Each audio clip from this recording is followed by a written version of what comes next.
Bonjour à vous si vous nous rejoignez pour cette troisième et dernière partie de Via Nova. Questionner le travail des journalistes, c'est bien et c'est même plutôt sain, mais encore faut-il que ces derniers puissent le faire en toute liberté, ce travail, ce qui n'est pas le cas partout dans le monde. Aujourd'hui, nous faisons un petit tour de la liberté d'informer en compagnie de nos assistants de langue. Alors, Luis Arturo Hernandez Basavé d'Acapulco au Mexique, bonjour. Luis, Charlie Timesh de Walnut Creek en Californie, bonjour. Charlie, bienvenue, c'est votre première. Oui. Et bien sûr, nous ont rejoint Marie-Jo Harry-Guilandine et Laurane Bassoul. Salut les filles. Salut. Alors, en France, avec la crise des Gilets jaunes, l'incompréhension entre médias et population n'a jamais été aussi grande. Journalistes à la solde du pouvoir, manipulation, désinformation, des critiques de plus en plus vives qui ont conduit à l'agression de certains reporters lors des manifestations de décembre et de janvier. Une crise symptomatique de la défiance des Français envers les médias. En effet, selon le baromètre Kantar-Lacroix 2019, seuls 38% des personnes interrogées trouvent la télévision crédible, ça fait plaisir. La télé perd 10 points par rapport à 2010. Viennent ensuite la presse écrite et la radio qui tient le leadership avec 50% du panel qui lui accorde sa confiance. Alors, premier tour de table, on va voir ce qui se passe un petit peu ailleurs. Luis, est-il bon d'être journaliste au Mexique? Et je le rappelle, selon le classement mondial de la liberté de la presse établi par Reporters sans frontières en 2018, le Mexique figurait à la 147e place sur 180 pays. On peut mieux faire, Louis, ouais, je crois. C'est pas terrible, en fait. Je crois que la réponse, ça va de soi. Oui. Oui, c'est vrai, il est bien connu que le Mexique a traversé une période assez sombre par rapport à la position des journalistes. Voilà. En fait, on a... Il y a pas mal de journalistes qui ont décidé de défendre la vérité face à ce qu'on a passé, parce qu'on a eu un moment très compliqué socialement en matière de sécurité. Donc il y en a qui se sont vraiment consacrés, engagés à manifester ce que s'est passé. Il y en a d'autres qui se sont prêtés plutôt à ce que le gouvernement voulait dire. Donc... Alors oui, parce que en fait, beaucoup de journalistes dénoncent la corruption des autorités même. Oui, c'est ça. Et en fait, on disait qu'on vivait dans un État où, en fait, on a beaucoup perdu la crédibilité. Enfin, les journalistes ont beaucoup perdu la crédibilité de ce qu'ils disaient parce que il y avait pas mal de chaînes de télévision au Mexique qui édulcoraient ou détournaient les informations.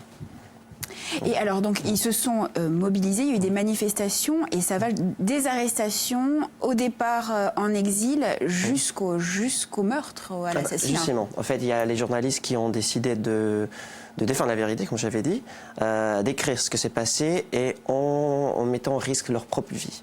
Du coup, on a eu qui ont été menacés, fortement menacés, ce qui est une chose très évidente chez nous, et aussi ceux qui ont dû quitter les pays ou quitter la région où ils exerçaient leur métier. Et je crois toujours, selon Reporters sans frontières, le Mexique est le deuxième pays le moins sûr pour les journalistes après la Syrie. Quoi. Tout à fait, c'est ça. C'était vraiment chaud, c'était compliqué. En fait, en Amérique latine, c'était le pays le plus dangereux pour faire ce métier. Là, ça commence un peu à changer, je vais dire, parce qu'on a eu un changement des gouvernements qui nous donne à peu près l'espoir de changer les choses. Mais c'est vrai que dans les dernières 10 années, on a eu franchement beaucoup de difficultés, des cas graves par rapport à ce que les journalistes disaient et puis comment ils manifestaient les faits. Et comment la population perçoit le métier de journaliste, le travail des journalistes? Alors justement, il y a cette partie qui se méfie complètement de la presse, parce que ce sont des informations qui sont dictées, on va dire, par le gouvernement même. Et du coup, cette population a décidé de se tourner vers d'autres manières d'avoir accès à l'information. Par exemple, l'Internet, la presse internationale qui est beaucoup moins, je ne sais pas comment le dire, orientée. Voilà, justement. C'est votre cas, Louis? Oui, tout à fait. C'est votre cas. Voilà, il y a aussi, il y a la presse de gauche, la presse de droite, qui sont engagée et d'opinion. Tout à fait. Merci Louis. Même question pour vous, Charlie. Comment vous vous informez? Quels sont vos sites de référence? Moi, je préfère les actualités écrites. La presse écrite. La presse écrite. Donc, ce sont souvent le New York Times, même plein de trucs selon la presse anglaise, BBC, La Guardian et tout ça. D'accord. Et puis alors, je suis désolée pour vous, Charlie, mais quand on me dit États-Unis, quand on me dit médias, moi j'ai envie de vous dire fake news. On regarde peut-être. Fake. Fake. Well, the fake news. Quiet, quiet, quiet. Well, the fake news. That was false and fake. We are fighting the fake news. Fake. Fake. It's a disgrace, and I think they ought to apologize to start with Michael Cohen. Go ahead. Well, the fake news. It's fake. Fake. The fake news, the enemy of the people. They make up sources. It's the fake news media or press. Fake. Fake. Well, the fake news. Voilà, bon alors, Donald Trump n'est pas le meilleur ami des médias, mis à part les siens. Hein. Mais comme je le rappelais pour Louis, les États-Unis sont classés 45e par RSF sur 180 pays, toujours. Est-ce que Donald Trump a influencé la perception des médias par la population, par le grand public? Je veux dire, oui, il a sans doute il a changé la conversation, mais il a changé de rhétorique. Oui. Ce genre de critique a toujours existé, même dans les bouches des politiciens, que la presse est trop à la gauche. Mais avec Donald Trump, ces critiques, je crois, sont élevées au niveau conspiratoire, presque. Oui, la théorie du complot. Oui. Et ça devient de plus en plus normal de croire qu'il y a vraiment un esprit de... La liberté de la presse et d'opinion et d'expression presque. Oui, que la presse devient méchant.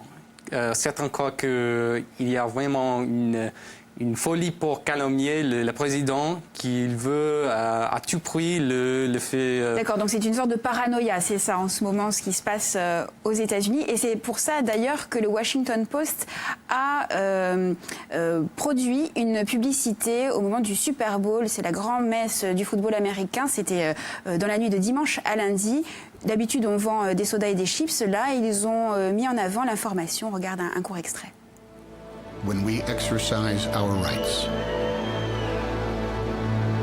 when we soar to our greatest heights, when we mourn and pray, when our neighbors are at risk, when our nation is threatened, there's someone to gather the facts, to bring you the story. No matter the cost.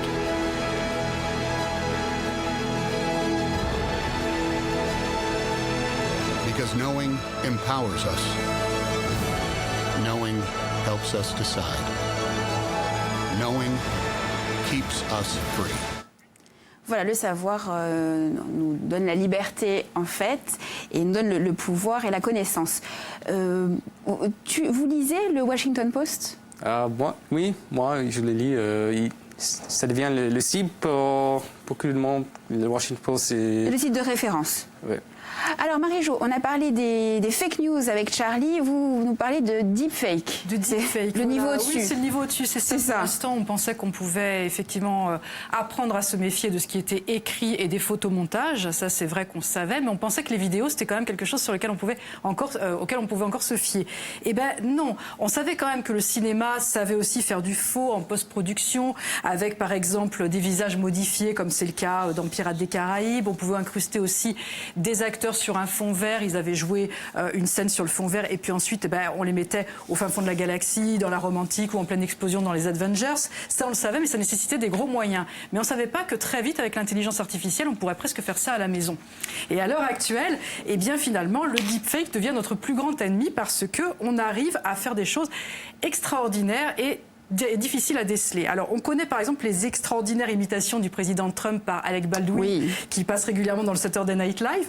Eh bien, maintenant, avec les nouveaux logiciels, il se trouve qu'on peut vraiment faire dire à Trump, l'image de Trump, les mots de Baldwin. On peut vraiment s'y tromper. Alors voilà, c'est quelque chose qui est quand même très très impressionnant. On savait déjà animer effectivement ces visages Je l'ai dit dans Pirates des Caraïbes, dans La planète des singes, dans tout un tas de choses où les personnages étaient des personnages finalement fictifs.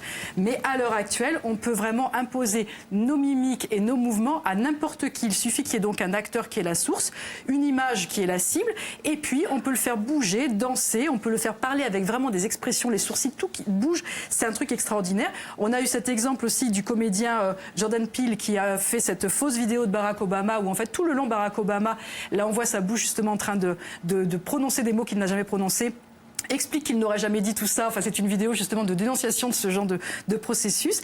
Et c'est terrible parce que c'est vraiment très difficile de comprendre qu'on a affaire à du faux. Alors évidemment, des gens sont emparés de cette technologie pour faire aussi des faux pornos avec des actrices. Bien sûr, il y a des gros problèmes. Oui, après, ça laisse libre cours à toute forme de manipulation. C'est terrible. Donc, voilà. Et là, à l'heure actuelle, on est en train de mettre au point d'autres logiciels pour déceler les fakes. Ok, ça ne s'arrête jamais en fait. Pas bon. Laura, on a parlé vidéo, on parle photo rapidement avec vous parce que ce qui est important aussi, c'est que l'information ne soit pas sortie de son contexte. Oui, y compris quand c'est une image. J'ai sélectionné 2 petites photographies qui ont été détournées. Oui. Donc on peut voir une première photographie. Alors, on va faire un test. Voilà. Vous voyez ici, c'est une image. C'était un article du Figaro qui titrait « En Grèce, la pénurie de médicaments s'accélère. Le gouvernement de Tsipras pioche dans les caisses de la sécurité sociale et du pôle emploi local pour payer ses dettes. » Donc sur cette image, nous voyons des personnes âgées qui attendent et on comprend bien, ça nous suggère qu'ils n'ont plus de quoi se soigner. Alors en fait, cette image, elle a été prise, selon vous, pour illustrer un article sur les pharmacies de garde le dimanche, lors d'une grève de pharmaciens ou alors lors de la sortie d'un médicament miracle pour perdre 10 ans en 2 semaines. D'après vous? Ah bah écoutez, je ne sais pas. Je ne répondrai pas non plus. Eh bien, ça a été une photo qui avait été prise par l'AFP un an plus tôt pour illustrer une grève de pharmaciens et pas finalement cette longue file d'attente pour se soigner. Voilà. Laurane, c'est aussi sérieux la photo. Oui. On passe directement à la partie sérieuse, peut-être. Oh, dommage, allez. Oui, allez. Vous reviendrez en deuxième semaine. Vous reviendrez en deuxième semaine, Laurane. Allez. Donc, voilà, bon, je vous ai présenté une petite photographie détournée, mais il semble aussi important de parler de la photographie de presse, parce que c'est vraiment un métier, photographe de presse, et il n'y a pas que des personnes qui détournent des images, heureusement. Et donc, j'ai voulu mettre un peu en lumière ce métier-là, et il n'y a pas que moi qui ai envie de les mettre en lumière à ma petite échelle, puisque ils sont souvent reconnus, notamment par exemple par le prix Pulitzer. Donc le prix Pulitzer, il récompense la photographie de presse de l'année. Les photographies, il y en a plusieurs, je vous en ai sélectionné 2. Voilà, cette image, celle que vous allez voir après, témoigne de l'exode du peuple Rohingya qui a fui les persécutions au Myanmar. Et donc, ça a été un travail récompensé dans la catégorie reportage. Donc, voilà, ce sont des images souvent chocs. Alors là, j'ai pas choisi des images chocs, hein. Peut-être un peu trop tôt dans la journée, mais qui peuvent être vues vraiment comme de véritables œuvres d'art. Il y a des albums aussi qui sont souvent publiés. Vous parliez tout à l'heure de Reporters sans frontières. Ils publient un album par an. Il y a des expositions qui leur sont dédiées. Alors, Reporters sans frontières, voilà, a lancé un hashtag libre d'informer suite à tous ces problèmes et une mobilisation droit de manifester, droit d'informer. Moi, je pense que le plus important, c'est d'être autonome et de savoir se rendre compte quand est-ce qu'on est face à une image qui est détournée ou à une manipulation d'information. Et à partir de ce moment-là, on sera libre de pouvoir choisir ce qu'il faut connaître. Quelle sagesse, Laurane Bassoul. Quelle sagesse. Vous en doutiez? Non. Absolument pas. Merci beaucoup, merci à vous 4. On se retrouve demain, même heure, même endroit sur Via Style. Bon après-midi, bisous. Merci.